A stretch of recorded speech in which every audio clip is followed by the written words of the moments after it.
Chicken आउ चिनाबादाम रो गोटे नुआ रेसिपी बनैबा। जदि घरे चिकेन झोल आउ चिकेन मसला खाई आपण बोर हो जाइछंती ताहले ए रेसिपीटी आपनको निहाती भाबरे भल लागिबो। थरे ट्राई करंतु। चिकेन को धोई सारला परे एथिरे मु दही पकई देली आउ स्वाद अनुଯାयी लुण देली। एथिरे हळदी गुंड आउ लंका गुंड देई याकू मैरिनेट करनबा। आमे भल भाबरे गोळेई नै याकू 10-15 मिनिट पई छाडी दियंतु। एही रेसिपी रो टेस्ट आउ बनैबार शैली पूरा अलगा। आपण गोटे पैन रे तेल गरम करि नियंतु। सोरिष तेल ही गरम करिवे आउ एथिरे दियंतु भेरसुंगा पत्र बा करी पत्ता। तापरे एथिरे गोटे बड़ पियाज काटिकी पकई नियंतु आउ आधा कप भेलिया चिना बादाम देई दियंतु। याकू फ्राई करि नियंतु जे पर्यंत जाके पियाज मौली न जाइछि आउ चिना बादाम गुड़िक भल भाबरे भाजी न होई जाइछि। एई भली भाबरे गोल्डन ब्राउन हैला परे याकू काढी नियंतु आउ ठंडा हेई सारला परे यार गोटे स्मूथ पेस्ट बनै नियंतु।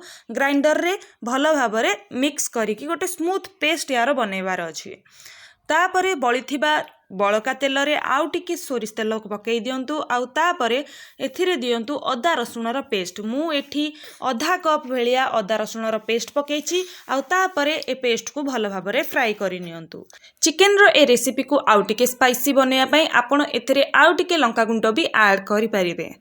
भल भाबरे मसला फ्राई हेई सारला परे एथिरे मैरिनेट करथिबा चिकेन को पकई दियंतु। मु एठी जो दही वाला चिकेन थिला ताकू 15 मिनिट रखी सारिला परे एई मसला सहित गोळी नउची। एबे चिकेन को भल भाबरे फ्राई करि नियंतु आउ भल भाबरे गोळेई सारिला परे याकू पानी छाडिबा पर्यंत भल भाबरे बॉईल करंतु। 10-15 मिनिट भितरे चिकेन आउ दहीर पूरा पानी मरीजिब आउ चिकेन मध्य भल भाबरे सिझी जिब। 10 मिनिट परे आपण देखि नियंतु जे किभली भाबरे चिकेन रो सबु जाक पानी एबे मरी सारिछि। एबे एथिरे आमे रखिथिबा चिना बादाम आउ पियाज रो पेस्ट को पकई नबा आउ तापरे चिकेन को या सहित भल भाबरे गोळेई नबा आउ ए पेस्ट को मध्य टिके फ्राई होबा पई छाडी दबा। 3-4 मिनिट भल भाबरे फ्राई करि सारिला परे चिकेन रो एई बादाम रो मसलाटा भल भाबरे फ्राई हेई सारछि आउ चिकेन रो चारिपटे ये भल भाबरे कोटिंग हेई सारिछि। एबे एथिरे पानी दियंतु गोटे ग्लास आउ ग्रेवी होबा पई छाडी दियंतु।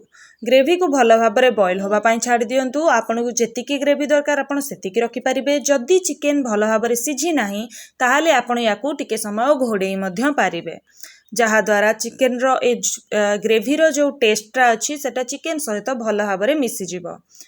2-3 मिनिट भल भाबरे बॉईल हेई सारला परे देखि नियंतु चिकेन मसला रे केते टेस्टी आउ केते डिलीशियस देखा जाउची। ए चिकेन मसलाटी बहुत ही क्रीमी लागे आउ बहुत डिलीशियस लागे आउ नॉर्मल चिकेन मसला और चिकेन झोलठू बहुत अलगा लागे। या ऊपर कटा धनिया आउ कटा लंका द्वारा भल भाबरे गार्निशिंग कर दियंतु।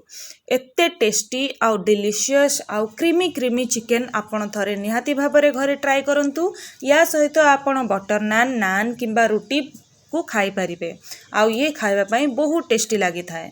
मु मो चिकेन एन्जॉय करूची। आपन को जदी रेसिपीटी नुआ लागिला किंबा भल लागिला ताहाले मो चैनल को सब्सक्राइब करबा को भूलंतुनी आउ मोर ए वीडियोटी को निहाती भाबरे लाइक दे दियंतु। बेल आइकन को भी दबाई दियंतु जहा द्वारा जत्ते नुआ वीडियो मोर आसीबो आपन को पाखरे तार नोटिफिकेशन